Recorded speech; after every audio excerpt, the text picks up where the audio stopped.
प्रसार भारती अभिलेखागार की प्रस्तुति सदाबहार सुनहरे दौर का अनमोल खजाना।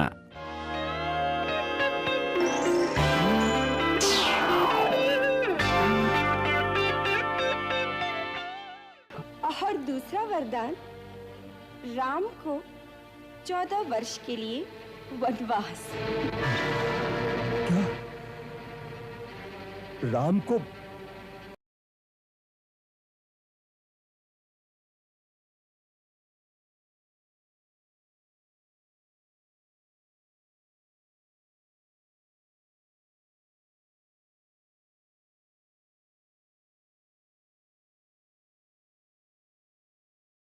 यह अंतिम चेतावनी है, नहीं तो मरने के लिए तैयार रहो। मैं स्वयं भी तुम्हें मृत्यु दंड देने की शक्ति रखता हूं। तो दोस्तों, पेश हैं रामानंद सागर।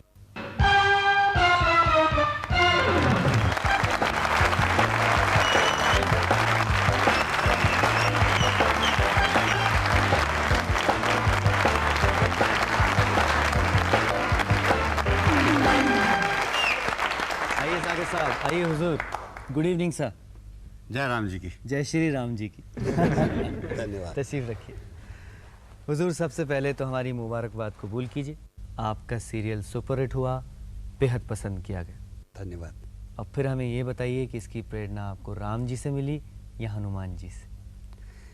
विपिन जी, बड़ा पेचीदा सवाल किया आपने, क्योंकि राम जी और हनुमान जी में फ़र्क करना, अंतर पाना बड़ा मुश्किल है जी। भक्त और भगवान में इस स्टेज पे आके अंतर नहीं रहता।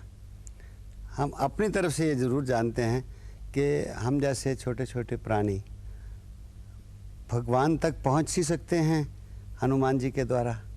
तो जब वहाँ पहुंच जाएं और वो तो भोलेनाथ हैं, इतनी जल्दी पसीज जाते हैं, मान जाते हैं कि वहीं काम हो जाता है। और उन्हीं की इच्छा है कि जहाँ भी भक्ति हो, जहाँ भी राम कथा हो, वहाँ हनुमान जी को रहना उनके लिए आशीर्वाद भी है, प्रभु की आज्ञा भी है। जी।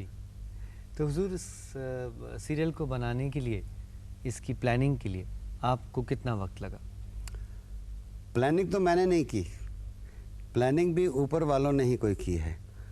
मुझे जब मैं पीछे देखता हूँ मुड़ के अपनी ज़िंदगी में, तो लगता है कि 20-25 साल से कोई ऊपर की शक्ति इसको प्लान कर रही थी, क्योंकि हम एक छोटा सा ग्रुप था, हमारा मंडली थी। नरेंद्र शर्मा जी, मैं, अनिल विश्वास, महेश कौल, रंगीन, कावेश, इस तरह के कुछ लोग थे। तो हमें प्रोफेसर चंद्रशेखर पांडे रामायण सुनाया करते थे हर इतवार को। हमने 1-2 घंटे रखे हुए थे, और उसमें शर्त ये थी उस मंडली की कि उस दिन ना फिल्म की बात होगी ना कुछ और होगी। रामायण सुनते थे उनसे, तुलसी की जी। 6 महीने में पूरी हो जाती थी। फिर दोबारा उसको पढ़ते थे, फिर दूसरी रामायण है, अध्यात्म रामायण है, कम रामायण है, ये इनको साथ साथ पढ़ते रहते थे। तो इसका मतलब ये है कि अगर मुझसे किसी ने काम ये करवाना था, तो अनजाने में 20-25 बरस से मुझे उसमें डुबोया जा रहा था, रामायण के अंदर सोख किया जा रहा था जी। तो इसलिए प्लानिंग तो किसी और ने की, मैंने तो की नहीं। हुजूर, ऐसा हमें पता चला, ऐसी खबर मिली है कि आपकी शूटिंग के दौरान रामायण की कुछ आर्टिस्टों ने आपको बहुत सताया। हाँ, बहुत ये सच है कि बहुत तंग किया। Really? हाँ। कौन आर्टिस्ट थे वो? आपके ही हैं, आपके शहर के ही हैं, दिल्ली के। फिर तो ज़रूर सताया होगा। अच्छा, यानी दिल्ली वालों की आदत है।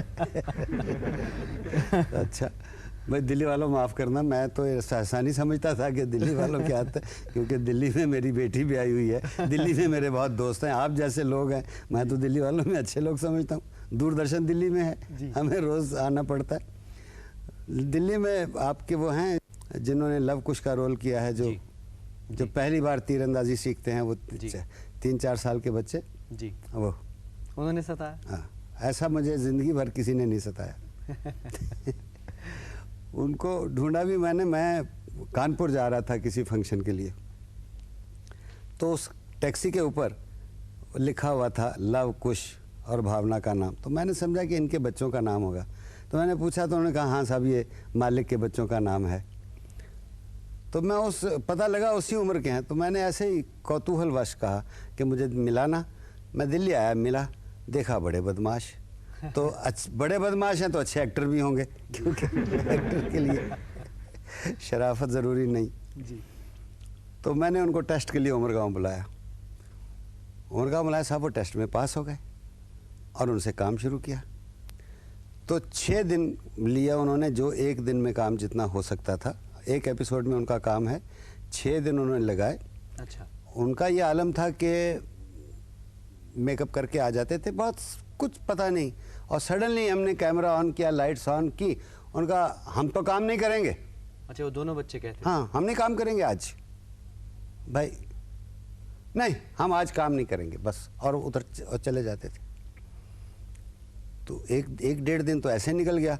फिर मैंने ज़िंदगी में कभी सेट पे किसी को, वैसे भी मैं गुस्सा करता नहीं, तो किसी को डांटा नहीं, फटकारा नहीं।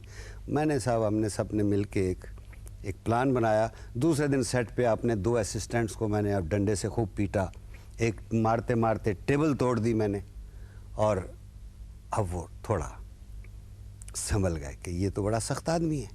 उनकी माँ ने भी उनको कहा कि देखो ये तो पापा जी तो मारेंगे, तो आ गए। तो 2-4 घंटे वो काम कर गए। अब रात को जाने उन्हें क्या सूझी, क्या उन्होंने सोचा। दूसरे दिन मैं देखता हूँ कि वो प्रोडक्शन डिपार्टमेंट में जाके इतने 2 डंडे वो भी लेके आ गए। और मैंने अपने जासूस दूत भेजे, वो मेकअप में तो बातें कर उनसे पूछने के लिए कि डंडे कहेंगे, सुना बड़ा मारा कल, हमें अगर वो कुछ करेंगे तो हम तो डंडे लेके जा रहे हैं, आज हम उनको दिखा देंगे। ये खबर मुझ तक पहुँच गई। तो मैंने कहा ये तो बड़ी इज्जत का सवाल हो गया, क्योंकि आर्टिस्ट सामने से डंडा लेके तो मुझे कुछ समझ नहीं आई। बाई चांस उस दिन वो सांप को लाया था। वो एक सीक्वेंस है सांप की, जो मैंने इकोलॉजी पे पॉइंट किया है कि अब सबको, इंसानों को, सांपों को, शेरों को इकट्ठे रहना है इस दुनिया में, जो आज मतलब सब इकोलॉजिस्ट कह रहे हैं। तो वो मैं दिखाना चाहता था उनकी एजुकेशन के सिलसिले में। तो सांप लाया हुआ था बॉम्बे से। तो मैंने देखा कि वो सांप का कहीं वो ढकने का मुंह थोड़ा खुल गया और वो डरने लगे। अब मेरे हाथ में आ गई चाबी उनकी। अब मैंने सांप अपने पास रख लिया बुला के, और ज़रा सा हो तो मैं ढकना उठा दूं, सांप ऐसा फन निकाल के मेरे पास बैठा हो और उनकी जान निकल। बैठ जाओ, बैठ जाए, उठ जाओ, उठ जाओ, वर्जिश करो, वर्जिश करें। और जब मैं सांप का ढकना दूं तो ज़रा उनके तेवर में फिर सांप का ढकना हटा दूं। तो साहब 3 दिन, मैं सांप 1 दिन के काम के लिए आया था, 3 दिन मैंने सांप को रखा और उनसे काम कराया। भाई ऐसा मुझे आज तक किसी आर्टिस्ट ने, वो बड़े बड़े स्टार्स के साथ काम किया है, ऐसा किसी ने नहीं मुझे बताया। अच्छा सागर साहब, आप ये नहीं समझते हैं कि रामायण जहाँ ख़त्म होनी चाहिए थी उससे कुछ ज़्यादा खींच गई और उसकी मकबूलियत पर भी असर पड़ा इसका? देखिए, रामायण तो जहाँ पहले मैंने ख़त्म की थी वहीं ख़त्म की थी तुलसीदास जी ने भी, मैंने भी वहीं ख़त्म की। उसके बाद जब कहा गया कि उत्तरकांड बनाया जाए तो थोड़ा मैं शशोपंज में था, लेकिन बात ये थी कि इस तुलसीदास जी भी इसीलिए रुक गए थे कि क्योंकि आगे बड़ा कंट्रोवर्शियल पॉइंट्स हैं। कंट्रोवर्शियल पॉइंट्स ये हैं कि जो लिखा है, जो आज मिलता है, वो संभव है कि वाल्मीकि ने ऐसा नहीं लिखा, क्योंकि वाल्मीकि ने तो एक आदर्श मानव की कहानी लिखनी थी। तो आदर्श मानव तो ये नहीं कर सकता। आज का भी मामूली इंसान भी ये नहीं कर सकता कि अगर उसको अपनी बीवी पे शक भी हो तो वो इंसानियत से उससे बात करेगा ना।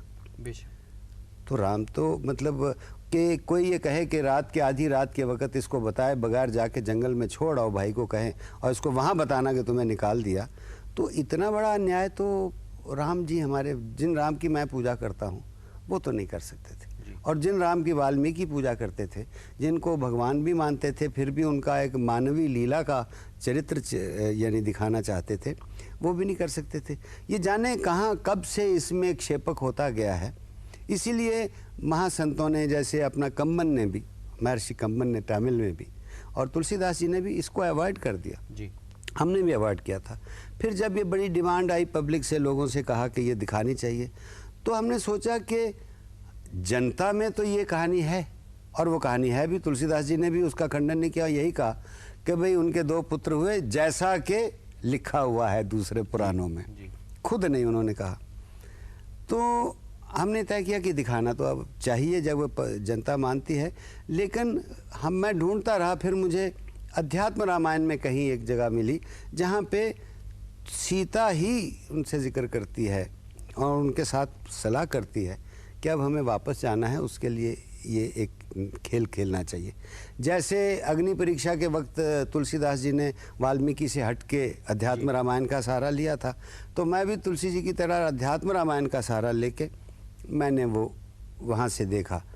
फिर अपना संसार रामायण गुजरात की मुझे मिल गई, उसमें भी मैंने देखा कि करेक्ट बात वही थी, सीता को वनवास होना था, लेकिन उसका तरीका इतना क्रूर नहीं था।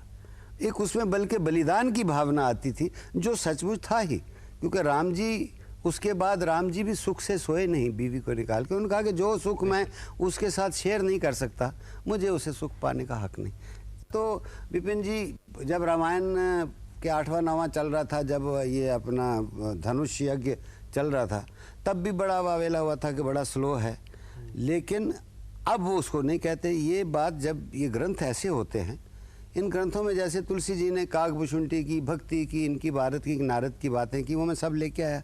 अब इनको आप जब बार बार जब आप देखेंगे तो फिर आपको स्लेब पे नहीं लगेगा, क्योंकि this is not a film. ये एक फिल्म की तरह, इसको, मैं फिल्म का आदमी हूँ, मुझे नाटक करना और स्पीड देना बहुत आसान है। मैं तो उसको रोक के, अपनी उस टेंडेंसी को रोक के, मुझे जो मॉरल वैल्यूज़ देनी है, जो शिक्षा देनी है, जो उस समय जैसे शिक्षा होती थी, जो उसका पैटर्न देना है, हाउ दे बिहेव्ड, तो these are the points which had to be brought. और इनकी वैल्यू आप जब दोबारा बार बार देखेंगे तो मिलेगी। तो इसमें चूँकि वो, और ये इसी के लिए मैंने इसका नाम उत्तर रामायण रखा, क्योंकि इसको रामायण का उत्तर पार्ट समझता हूँ मैं। और वो अब जैसे ये है अपना इनका युद्ध लक्ष्मण से लव कुश का, अब वाल्मीकि में है ही नहीं युद्ध, केवल आनंद रामायण में है। लेकिन इतना प्रचलित है लोगों के माइंड में कि अगर आप युद्ध ना दिखाएं तो कहेंगे देखिए साहब नहीं दिखाया, युद्ध नहीं दिखाया। अच्छा, इस तरह की परेशानियां भी आपको ज़रूर आती होंगी कि जो फैनेटिक्स हैं और दूसरी तरह की ऑर्गेनाइजेशंस हैं। मैं फैनेटिक्स तो नहीं कह सकता, मैं कहता हूं कि हर आदमी अपने अपने हिसाब से, अपनी अपनी धारणा के अनुसार जो अपने एक दृढ़ विश्वास रखता है, उसके लिए अगर वो लड़ता है तो ये उसका हक है। मैं उसे फैनेटिज्म नहीं कहूँगा, परंतु मैं तो, मेरे सामने ये है कि बहुजन सुखाए क्या बात है। देखिए, आज रामायण का जो फ़ायदा हुआ है कि एक मॉरल वैल्यूज़ जो हमारे यूथ में, हमारे युवकों में और बच्चों में जो गई हैं जी, ये एक बहुत बड़ी बात है, ये बड़ी बड़ी उपलब्धि है इस रामायण की सीरियल की। यानी दूरदर्शन को इस पे मान हो सकता है कि हमने, और सरकार को भी, कि हमने एक ऐसा एक सीरियल दिया है सरकार ने और दूरदर्शन ने, जिसने सारी नेशन के बच्चों में एक टोटल मॉरल वैल्यूज़ के लिए जागृति पैदा कर दी। न सिर्फ अपनी नेशन में, बाहर भी। आज पाकिस्तान से लेके बांग्लादेश तक और हिंदुस्तान तक अगर ये बात पसंद की गई तो केवल इसलिए की गई कि उनमें वो इंसानी कदरें हैं, वो ह्यूमन वैल्यूज़ हैं, वो मानवीय मूल्य हैं जो सबके लिए एक जैसे हैं। जी। अच्छा सागर साहब, जब कोई आपके पाँव छूता है, आजकल हमने देखा कि बहुत से लोग आते हैं आपके पास, या आप को नमस्कार करते हैं झुककर, अपने बच्चों को आपके पास ला रहे थे अभी बाहर, तो कैसा महसूस करते हैं आप? मैं बहुत मतलब मुश्किल में पड़ जाता हूँ और देखता हूँ ऊपर कहीं हनुमान जी हैं तो देखता हूँ ये मेरा क्या खेल कर रहे हो या मेरी परीक्षा ले रहे हो, क्योंकि यही एक बड़ा ख़तरनाक वक्त भी होता है जी। असल में बात है कि जब मैं कहता हूँ कि मैंने इसमें कुछ नहीं किया, ये सब प्रभु की शक्ति है, उनकी इच्छा, या कुछ ऐसी शक्तियाँ हैं जो करा रही हैं। हम सब लोग तो खिलौने हैं ज़िंदगी में, हम मानते हैं, सुनते हैं, कहते हैं, लेकिन डीपली नहीं मानते। लेकिन जैसा जैसा आपको अनुभूति होने लगती है तो आपको पता लगने लगता है कि आप तो कुछ भी नहीं कर रहे। तो ये सब चीज़ें होती हैं तो मुझे बड़ी अटपटा सा लगता है। और लेकिन फिर क्या है कि एक जिम्मेदारी सी मुझे फील होने लगती है। जैसे मैंने नॉन वेजिटेरियन छोड़ दिया था जी, शुरू की, फिर मैं स्मोकिंग छोड़ दिया था, तो क्योंकि मुझे लगता है कि मैं किसी की भावना को ठेस ना पहुंचाऊं। मुझे स्मोकिंग पे एतराज़ नहीं, लेकिन मुझे ये लगता था कि मैं जब सिगरेट पीऊँ बाहर तो कई लोगों की भावना को ठेस पहुंचती थी जी। मैंने उसके लिए छोड़ दिया, एक दिन तय किया कि छोड़ दिया। आज 3 बरस से सिगरेट नहीं पिया, समझा। नॉन वेजिटेरियन छोड़िया। ये असर ज़िंदगी में मेरे पे कि कई अपनी पाबंदियां मेरे पे ज़िंदगी में बहुत आ गई, ये है कि ये, लेकिन खैर ठीक है, अभी जैसी उनकी इच्छा है ऐसा हो रहा है। जैसी श्री राम की इच्छा। अच्छा हुजूर, आपने बड़ी बड़ी फिल्में भी बनाई हैं और अब एक बहुत बड़ा सीरियल बना है, तो फिल्म मेकिंग और सीरियल मेकिंग में क्या फ़र्क महसूस करते हैं आप? सीरियल का मतलब है एक ग्रंथ लिखना। जी। जितना फ़र्क एक ग्रंथ लिखने में और एक छोटा सा नाटक लिखने में है, उतना ही फ़र्क है फिल्म में और सीरियल बनाने में। कि सीरियल में हम पूर्ण ग्रंथ दे सकते हैं, जी। जो कहना है कह सकते हैं। तो सागर साहब अब एक नज़र डालिए कि हमारे दर्शकों को हमसे क्या कहना है।